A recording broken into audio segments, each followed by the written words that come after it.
बिस्मिल्लाहिर्रहमानिर्रहीम अस्सलाम वालेकुम रहमतुल्लाह। आप देख रहे हैं रूहानी बुक यूट्यूब चैनल। इंतहाई शॉर्ट वीडियो, क्योंकि आज की रात शबे कदर की रात है। आज की रात साल की सबसे अजीम तरीन रात है, ताकि आपको ज़्यादा से ज़्यादा फ़ायदा हो।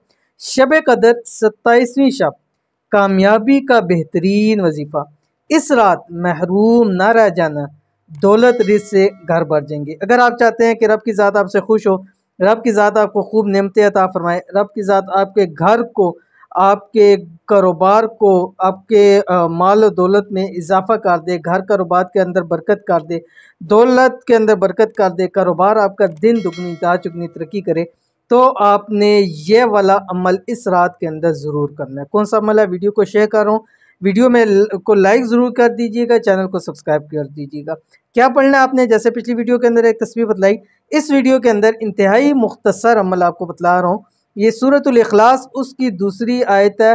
बिस्मिल्लाहिर्रहमानिर्रहीम, अल्लाहुस्समद। अब आपने क्या करना है, इस रात के अंदर यानी लैलतुल क़द्र की इस रात को आपने कम अज़ कम 786 मरतबा ये ज़रूर पढ़ना है, अल्लाहुस्समद। अव्वल आखिर आपने एक एक तस्बीह दुरूद शरीफ की पढ़नी है। कोई सा भी दुरूद शरीफ आप इसमें पढ़ सकते हैं, लेकिन अगर टाइम है तो दुरूद इब्राहिमी लाजमी आप पढ़िएगा, दुरूद की कसरत कीजिएगा। अल्लाहुस्समद आपने लाजमी पढ़ना है। इसी तरह और आपको तस्बीह बतलाई है, सुबहानल्लाहि व बिहम्दी सुबहानल्लाहिल अज़ीम, ये भी आपने ज़रूर पढ़ना है। तो ज़रूर अमल कीजिएगा, इंशाल्लाह आपको इस रात के सदके अल्लाह ताला बहुत कुछ अता फरमाएंगे। तो मिलते हैं नेक्स्ट वीडियो के अंदर, तब तक के लिए अल्लाह हाफिज़।